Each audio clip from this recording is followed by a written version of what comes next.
48% of the Muslim in the United States of America believe that there are Muslim first, there are American second. Our purpose is to change this culture because they're infidel, and what they're doing is not pleasing to Allah, and we are the soldier of Allah who will make them do it. Kamal Salim was born in Lebanon to a devout Muslim family. As early as 4 years old, he remembers sitting at the kitchen table while his mother taught him about the Quran and his duty to Allah and jihad. From my childhood, my mom said, one day you'll be a martyr, my son. You will die for the sake of Allah and you will exalt Islam. She said, if you kill a Jew, my son, your hand will light up before the throne of Allah, and the host of heaven will celebrate what you have done. Kamal was 7 when his parents sent him to Muslim training camps to learn to use weapons and engage and kill the enemy. The boys were also taught another, more subtle form of warfare.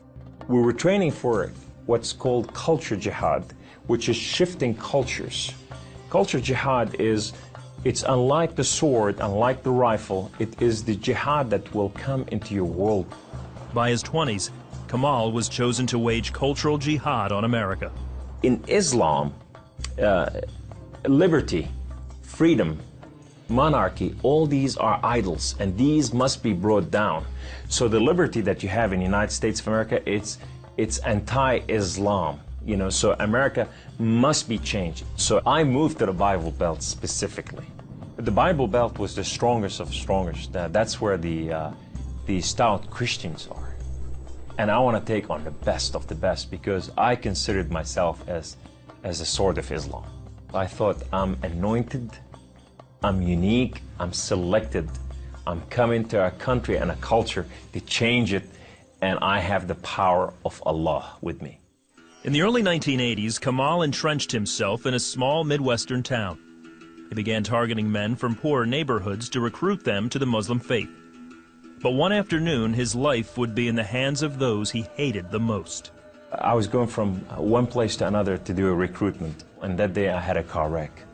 The car wreck was so severe, I ejected out of my car, landed on my neck, broke my neck in 2 places. This man came running to me, and he said, don't worry, we're gonna take care of you, and everything's gonna be all right. The ambulance came and picked me up, and now I go to the hospital. The orthopedic surgeon in the emergency room looked at my chart, and he just said, son, we are going to take care of you, and everything's gonna be all right. The second day I wake up in the hospital, and this head of physical therapy come and read my chart, and he turned around and he said the same thing word for word. We are going to take care of you. At first, Kamal was frightened by their words, because these men were all Christians. You see, in terrorism, if they said we're going to take care of you, you'd better run. Surgeries to repair Kamal's broken neck were successful, but recovery would take weeks. After being discharged from the hospital, he would need someone to care for him while he recuperated. Kamal had no one, so the orthopedic surgeon opened up his own home to this stranger. In his home, they put me in their choicest room, in the most beautiful thing. I became like part of their family. They didn't see me any different, and now they have a basket set for Kamal. They put in money to free my bills from the hospitals. Kamal was overwhelmed with the outpouring of Christian love. As he recovered, he began to help out around the house with cooking and cleaning. They have Jewish friends, they came from Israel, that they support, you know. And now I'm hugging Israelis and I'm cooking for Jews.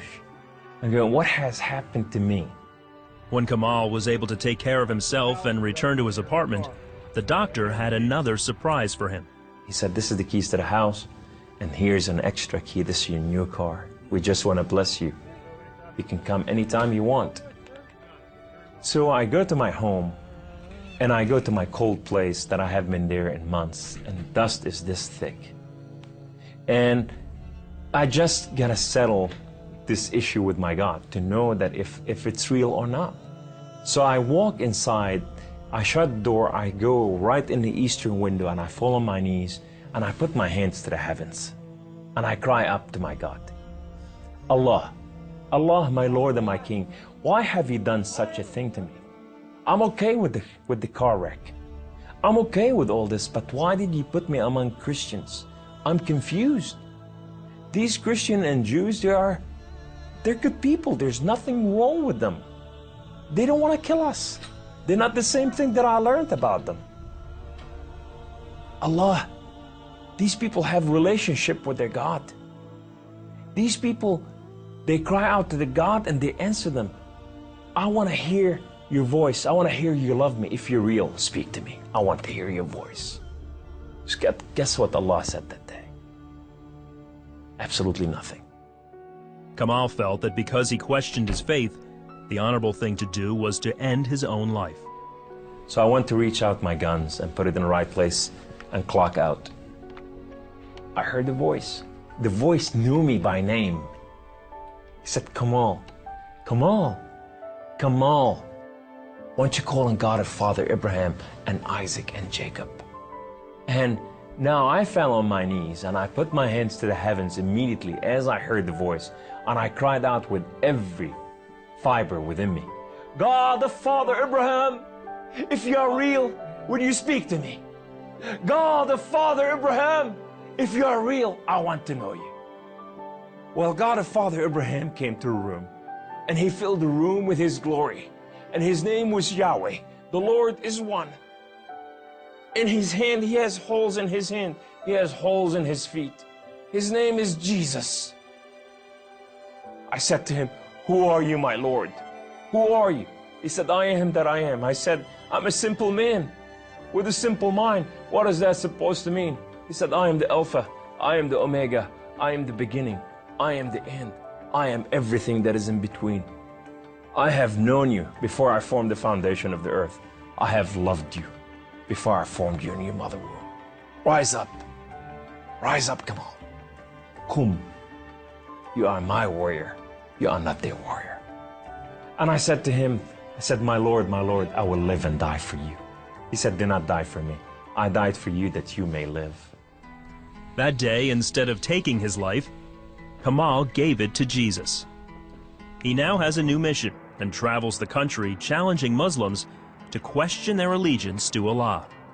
My heart desire is to reach out for my brothers and sisters, the Muslim out there, 1.5 billion Muslim, that they are living out there and they have not tasted the freedom, and that freedom in God.